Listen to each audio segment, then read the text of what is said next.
বললেন, আরে বাবা আপনাদের চিন্তার চেয়ে আমাদের টেনশন কম ছিল না, চিন্তা কোনো জায়গায় কম ছিল না। আমরা শুধু বাংলাদেশের সার্বিক চিন্তার উপরে আমাদের সমাবেশ আমরা স্থগিত রেখেছি। কারণ যখনই দেখলাম আরাকান আর্মি তারা আমাদের দিকে হানা দিচ্ছে, এদিকে ভারতের সাথে আমাদের বাংলাদেশের একটা মনোবন্ধ সৃষ্টি হয়ে গেল, এই মুহূর্তে যদি আমরাও আবার সমাবেশ করি এই সুযোগে হয়তো কোনো কুচক্র মহলকারী ঢুকে যেতে পারে। এজন্য আমরা বাংলাদেশের আইনকে এবং বাংলাদেশকে শ্রদ্ধা করে ভালোবাসার তাগিদে আমাদের কার্যক্রম আমরা স্থগিত রেখেছি, অন্য কোনো কারণে না, অন্য কোনো কারণে না। আমরা বাংলার মাটিকে ভালোবাসি, আমরা বাংলার জনগণকে ভালোবাসি। আমরা শুধু আমাদের কোনো কিছু চাওয়া পাওয়া নয়, আমরা চেয়েছি শুধু 8 দফা দাবি, আমাদের প্রাণের দাবি, সনাতনী সুরক্ষার দাবি, সনাতনী নারীকে সুরক্ষার দাবি, সনাতনী সম্পত্তিকে যাতে অসুরের দলে ভূমিদস্যুর দলে যাতে না নিতে পারে সেই দাবি নিয়ে আমরা দাঁড়িয়েছিলাম। তার বিনিময় আমাদের অন্তর্বর্তী সরকার আমাদের একটা ট্যাগ লাগিয়ে দিয়েছে, আমাদের একটা উপাধি দিয়েছে, আমরা সন্ত্রাসী,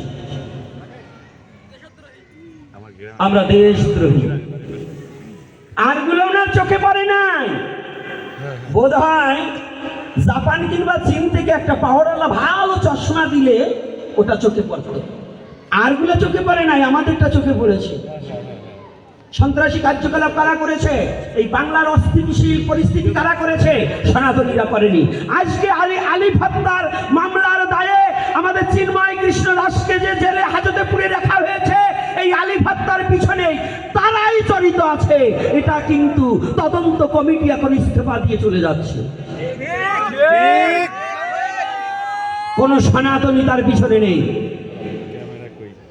এই বিরুদ্ধে যদি আমরা এখনো এই বাংলাদেশের আইনকে আমরা শ্রদ্ধা করি, বাংলাদেশকে আমরা ভালোবাসি, আমরা এখনো বাংলাদেশের আইনের প্রতি আমরা নির্ভরশীল আছি। আইনে যারা আছেন, আমরা 2 তারিখে চিন্ময় কৃষ্ণ দাসের তাদের প্রতি আইনের এবং আমাদের আদালত, উচ্চ আদালতের প্রতি আমাদের বিশ্বাস আছে যে এই মিথ্যা তদন্ত এবং মিথ্যা মামলার অব্যাহতি দিয়ে আমাদের চিন্ময় কৃষ্ণ দাসকে মুক্তি দেবে, এটা আমরা বিশ্বাস রাখি, এটা আমরা বিশ্বাস রাখি। নাকি কষ্ট পাচ্ছেন? আপনারা কষ্ট পাচ্ছেন? এই কথা শুনতে কি কষ্ট লাগে? লাগতে পারে যে গোপীনাথকে শুনছি হরি কথা বলে, আজকে তো হরি কথা বলছে না। আরে হরি কথা বলার জায়গা তৈরি করে, আলমারি বানাবার দেশেন, যদি ঘরই না থাকে, ঘরে যদি আগুন ধরে পুড়ে যায়, আলমারি এনে রাখবেন কোন জায়গায়?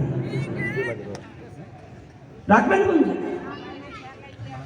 তো যদি আলমারি রাখতে হয়, ঘরটাকে প্রয়োজন, যদি নিজের স্বধর্মকে যদি রক্ষা করতে হয়, সংগঠন প্রয়োজন, একতাবদ্ধ হওয়া প্রয়োজন। আর যদি একতাবদ্ধ না হতে পারেন, মায়েরা, এই রামশীলের যত মায়েরা আছেন, প্রতি মাসে 2 কেজি চাল দিতে পারবেন না আপনারা? মানে ভিক্ষা, হ্যাঁ মা, কারা কারা পারবেন? একটু হাত তুলুন তো। 2 কেজি চাল দেওয়ার মতো মা আছেন তো প্রতি মাসে? আচ্ছা, তাহলে 12 মাসে কয় কিলো চাল হয়? এই 24 কিলো চাল। আজকে মাস্টার বাবা একটু দাঁড়ান তো, আপনি একটু দাঁড়ান, আমি একটা কথা বলি, হামশা একটু দাঁড়ান, এখন এক মুখের সামনে একটু দাঁড়া করাই দিই। এই আপনারা কয় যে রসিম